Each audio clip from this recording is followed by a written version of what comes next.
start. Okay, first I'm going to look in your ears.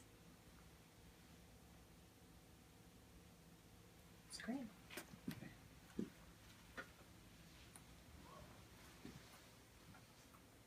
Okay. All right, first thing we're going to do is check the pressure in your ear and see how your eustachian tube is functioning. All right. You don't have to do anything at all. I'm going to start with your left ear. You just have to sit quietly. You may feel it, a little pressure on the eardrum, and at the last part you're going to hear a loud beep, and that checks a reflex. Okay.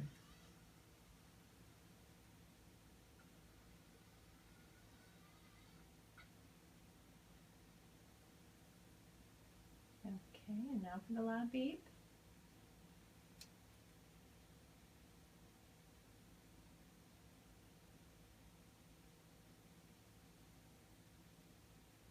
Okay. Heard it. And if you look on here, what we want to see is the peak center near zero, so that shows a really healthy eardrum and good eustachian tube function. Okay. Okay, let's do this. Is mine normal? Very normal. All right, good.